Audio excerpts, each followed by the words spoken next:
Hello বন্ধুরা, আসসালামু আলাইকুম। আজকে আমরা আলোচনা করব ত্রিকোণমিতিক রেশিও নিয়ে বা ত্রিকোণমিতিক অনুপাত নিয়ে। ত্রিকোণমিতিক অনুপাত অনেক ছাত্রছাত্রীদের মাঝে একটা ভয়ের সৃষ্টি করে থাকে। ত্রিকোণমিতিক অনুপাতগুলো মনে রাখতে পারে না অনেক ছাত্রছাত্রী, এগুলোর ভিতরে এলোমেলো করে ফেলে। আজকে আমরা জানব কীভাবে এগুলো আমরা খুব সহজে মনে রাখতে পারবো। ত্রিকোণমিতিক অনুপাত সম্পর্কে জানতে হলে আগে সর্বপ্রথম আমাদেরকে ত্রিভুজ সম্পর্কে ভালো ধারণা রাখতে হবে। চলো আজকে কিছু ত্রিভুজ সম্পর্কে আমরা একটু জেনে আসি, কীভাবে ত্রিভুজের অতিভুজ, লম্ব এবং ভূমি নির্ধারণ করতে হয় যে কোনো শেপেরে। দেখো আমি 3টা শেপের ত্রিভুজ এঁকেছি। এখন চলো আমরা এগুলার অতিভুজ এবং ভূমি এবং লম্ব নির্ধারণ করব। দেখো এটা হচ্ছে ত্রিভুজটার সমকোণ বা 90 ডিগ্রি। এখন আমরা এদিকে একটা কোণ ধরে নিই, ধরো থিটাই নিলাম, এই কোণটার নাম থিটা।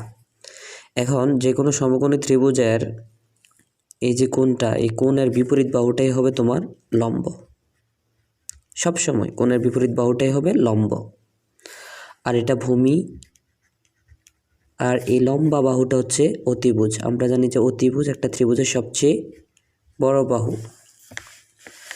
তারপর এদিকে লক্ষ্য করো, এখানেও আমরা একটা কোণ ধরে নেই।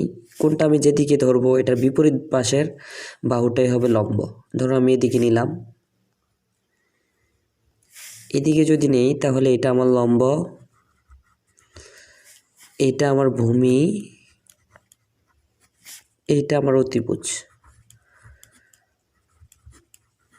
একটা কথা লক্ষ্য রাখবে, একটা ত্রিভুজের কোণের যখন পরিবর্তন হয়, মানে এই যে থিটা কোণটা ধরলাম, এটা চাইলে কিন্তু আমি এখানেও ধরতে পারতাম।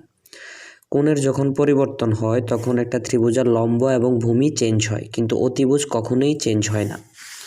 দেখো এই ত্রিভুজের এটা হচ্ছে আমার 90 ডিগ্রি বা সমকোণ। এখন আমি যদি এটাকে থিটা ধরি, এটা হচ্ছে আমার লম্ব, আর এটা হচ্ছে আমার ভূমি, এটা হচ্ছে আমার অতিভুজ। তাহলে এভাবে আমরা যে কোনো শেপের সমকোণী ত্রিভুজের এই লম্ব, ভূমি, অতিভুজ কিভাবে নির্ধারণ করতে হয় আমরা এটা শিখলাম। চলো এবার আমরা কিভাবে মনে রাখতে পারি। আমরা জানি ত্রিকোণমিতিক অনুপাত সর্বমোট 6টা: সাইন, কোসেক, কস, সেক, ট্যান, কট। সর্বপ্রথম আমাদের একটু মনে রাখতে হবে কোন অনুপাতটার বিপরীত কোনটা। প্রথমত দেখো, খেয়াল করো, আমরা জানি যে সাইনের বিপরীত হচ্ছে কোসেক, সাইন থিটার বিপরীত হচ্ছে কোসেক থিটা। মানে সাইন থিটার যে অনুপাতটা হবে ঠিক কোসেক থিটা এটার বিপরীত অনুপাতটা হবে। কস থিটার বিপরীত হচ্ছে সেক থিটা, ট্যান থিটার বিপরীত হচ্ছে কট থিটা। এটা হচ্ছে এই 3টা জিনিস আমার খুব ভালো করে মনে রাখতে হবে। এই 3টা জিনিস যদি মনে থাকে তাহলে আমি ওইটা আসলে খুব সহজে করতে পারবো। তো প্রথমত খেয়াল করি আমরা সাইন থিটার অনুপাতটা কি। তো আমরা জানি যে সাইন থিটা ইকুয়াল টু লম্ব বাই অতিভুজ। সাইন থিটা ইকুয়াল টু একটা ত্রিভুজের লম্ব বাই অতিভুজ, লম্ব বাই অতিভুজ। এখন তাহলে কোসেক থিটা ইকুয়াল টু কত হবে? ঠিক এটা বিপরীত। আমরা আগেই বলেছিলাম যে সাইন থিটার বিপরীত হচ্ছে কোসেক থিটা। তাহলে কোসেক থিটা হচ্ছে সমান সমান অতিভুজ বাই লম্ব, অতিভুজ বাই লম্ব। তাহলে আমি যদি একটা মনে রাখি, একটা দিয়ে আরেকটা মনে রাখতে পারতেছি, তাহলে আমার এটা খুব ভালো করে শিখতে হবে। সাইন থিটার বিপরীত কোসেক থিটা, কস থিটার বিপরীত সেক থিটা, ট্যান থিটার বিপরীত কট থিটা। আমি যদি কস থিটা জানি তাহলে সেক থিটার মানটা ঠিক এটার বিপরীত, এটার উল্টাইলে যেটা হবে ওইটা। ট্যান থিটা যদি জানি তাহলে কট থিটা হবে ঠিক এটার বিপরীত, উল্টাইলে যেটা। তাহলে আমরা সাইন থিটা শিখলাম। এখন আসো এই সাইন থিটার এই লম্ব বাই অতিভুজ এটাকে আমরা কিভাবে সহজে মনে রাখতে পারি। একটা ছন্দ দিয়ে মনে রাখা যায়, সাগরে লবণ আছে, সাগরে লবণ আছে। খেয়াল করো, সাগরে মানে সাইন থিটা, লবণ মানে লম্ব, আছে মানে অতিভুজ। তাহলে দেখো সাগরে লবণ আছে, এটা দিয়ে আমরা খুব সহজে মনে রাখতে পারি সাইন থিটা ইকুয়াল টু লম্ব বাই অতিভুজ। আর সাইন থিটা যখন আমরা লম্ব বাই অতিভুজ জানবো, তাহলে এটার বিপরীত কোসেক থিটা ইকুয়াল টু অতিভুজ বাই লম্ব, এটা খুব সহজে আমি জানতে পারতেছি। আসো দ্বিতীয়, কস থিটা ইকুয়াল টু অতিভুজ বাই ভূমি, অতিভুজ বাই ভূমি।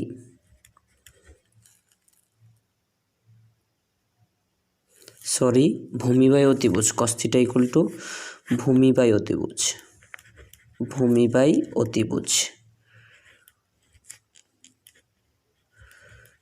তাহলে সেক থিটা ইকুয়াল টু কী হবে? সেক থিটা ইকুয়াল টু হবে, সেক থিটা ইকুয়াল টু হবে অতিভুজ বাই ভূমি, এটার বিপরীত অতিভুজ বাই ভূমি।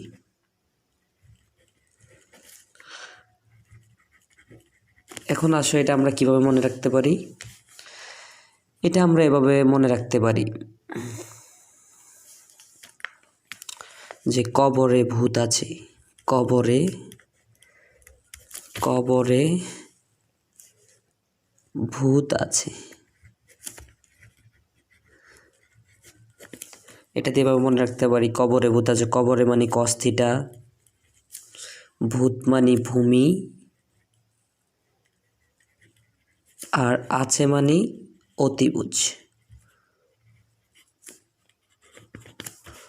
তাহলে লক্ষ্য করো, কস থিটা ইকুয়াল টু ভূমি বাই অতিভুজ। তাহলে কস থিটা যদি ভূমি বাই অতিভুজ হয়, বলো তো সেক থিটা কী হবে? সেক থিটা ইকুয়াল টু হবে অতিভুজ বাই ভূমি। খুব সহজে জেনে গেলাম। এবার আসো আমরা ট্যানেরটা শিখি। ট্যানের বিপরীত কী শিখছিলাম? ট্যান থিটা কার বিপরীত? কট থিটা। এখন আমরা যদি ট্যান থিটারটা জানতে পারি, তাহলে কট থিটারটা সহজেই বুঝতে পারবো। ট্যান থিটা ইকুয়াল টু লম্ব বাই ভূমি, লম্ব বাই ভূমি। তাহলে কট থিটা ইকুয়াল টু কত হবে? ঠিক এটার বিপরীত, এটাকে ভূমিকে উপরে নিলে লম্বকে নিচে নিলে যেটা হবে ওইটা, যেহেতু ট্যানের বিপরীত কট। তাহলে কট থিটা ইকুয়াল টু হবে ভূমি বাই লম্ব, ভূমি বাই লম্ব।